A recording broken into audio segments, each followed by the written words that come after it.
না পাবো কি পাবো না, আল্লাহ তোমার দেয়া সেরা জান্নাত। আমি শুধু জানি নরকের অগ্নি সইতে পারবো না কোনো দিন রাত। কিছু কণ্ঠ থাকে যেগুলো শুধু গান নয়, মানুষের হৃদয়ের অনুভূতি হয়ে বেঁচে থাকে। বাংলাদেশের ইসলামী সঙ্গীতাঙ্গনের তেমনি এক পরিচিত ও জনপ্রিয় নাম নওশাদ মাহফুজ। দীর্ঘদিন ধরে সাইমুম শিল্পী গোষ্ঠীর সাথে যুক্ত থেকে তিনি উপহার দিয়েছেন অসংখ্য হৃদয় ছোঁয়া ইসলামী সঙ্গীত ও নাশিদ।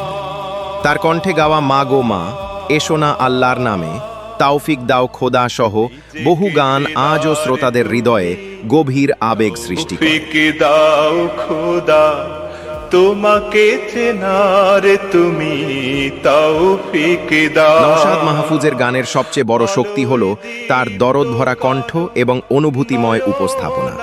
তার প্রতিটি গানে যেন ফুটে ওঠে মায়ের প্রতি ভালোবাসা, আত্মশুদ্ধির আহ্বান এবং আল্লাহর প্রতি গভীর অনুভূতি।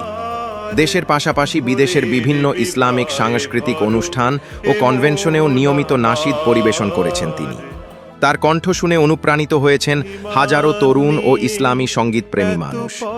ভক্তদের অনেকেই তাকে ভালোবেসে ডাকেন মজলুম শিল্পী, কারণ তার কণ্ঠে লুকিয়ে থাকে এক ধরনের ব্যথা, এক ধরনের আত্মার আহ্বান যা সরাসরি হৃদয় ছুঁয়ে যায়।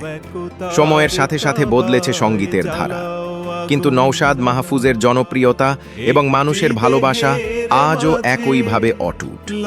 বাংলাদেশের ইসলামী সঙ্গীতের ইতিহাসে নওশাদ মাহফুজ শুধু একজন শিল্পী নন, তিনি একটি অনুভূতির নাম, একটি প্রজন্মের আবেগ এবং ইসলামী সংস্কৃতির এক উজ্জ্বল অধ্যায়। শিল্পী নওশাদ মাহফুজের জন্য রইল আন্তরিক শুভকামনা ও দোয়া। আল্লাহ তাআলা তাকে সুস্থতা, নেক হায়াত এবং আরও সুন্দর কাজ করার তাওফিক দান করুন।